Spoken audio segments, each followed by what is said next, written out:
కల్లేపూర్ గ్రామ ఎక్స్ సర్పంచ్ మోహన్ గారు, అదేవిధంగా మండలి నుంచి వచ్చిన నరేంద్ర గారు, ఎడిపల్లి నుంచి వచ్చిన రేంజల్ నుంచి వచ్చిన నితిన్ గారికి, ఎడిపల్లి గ్రామంకి వెళ్ళి వచ్చేసిన ఎక్స్ ఎంపీటీసీ గారు బలరాం గారికి అందరూ వీలైనందుకు వాళ్ళని అభినందిస్తూ తప్పనిసరిగా ఈ 4 రోజులు పార్టీ కొరకు పనిచేయండి. ఈ గత 10 సంవత్సరాల నుంచి బీఆర్ఎస్ కానీ బీజేపీ కానీ ఎటువంటి అభివృద్ధి చేయక మీ పిల్లల భవిష్యత్తు కానీ రైతుల భవిష్యత్తు కానీ నాశనం చేసిన పార్టీలని మన ఓట్లతో గెలిచి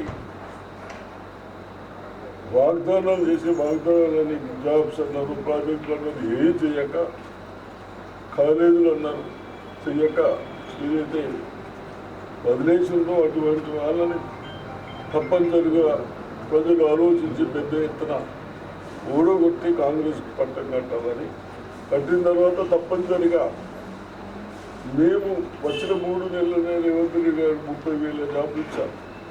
కేసీఆర్ ఇంటికి జాబ్ అని ఆ దరిద్రులు ఎక్కడ జాబులు ఇయ్యక లోన్లు మాఫీ ఇయ్యక కొత్తగా వైట్ కార్డ్స్ ఇవ్వక ఏదైతే ఇబ్బంది పెట్టారో అవన్నీ ఒకటి సిద్ధం చేసుకున్నాం. చదువుకున్న విద్యార్థులకు జాబ్స్ ఇస్తాం. సెంట్రల్ గవర్నమెంట్ కూడా మన ప్రభుత్వం వచ్చిన తర్వాత కాంగ్రెస్ ప్రభుత్వం వస్తే ఇక్కడ 30 లక్షల ఉద్యోగాలు ఖాళీలున్నాయి, భర్తీ చేస్తామని రాహుల్ గాంధీ కూడా చెప్పడం జరిగింది. తప్పనిసరిగా ఇవన్నీ లోను కూడా రైతులకు ఆగస్టులో మాఫీ చేస్తామని రేవంత్ రెడ్డి గారు చెప్తా ఉన్నారు. ఇవన్నీ ఈ దద్దమని కొందరు చెప్తా ఉన్నారు, హరీష్ రావు గారు చెప్తా ఉన్నారు. నీ రీజన్ మాకెందుకు కాదు, మేము చేస్తామని చేసినాం. మీరు దద్దమన్నారా?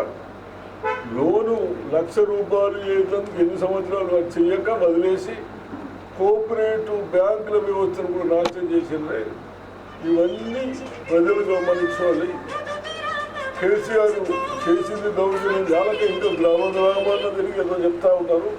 10 సంవత్సరాలు అవకాశం ఇచ్చాం. 10 సంవత్సరాలు ఏం చేయక మళ్ళీ ఏదో 3 నెలలు అయిపోయింది, కాంగ్రెస్ ఏం చేస్తలేదు. తప్పనిసరిగా అన్నీ చేస్తున్నాం. మేము ఎలక్షన్లు చేసినవి తప్పనిసరిగా చేస్తామని ప్రజలు ధైర్యంగా ఉండండి.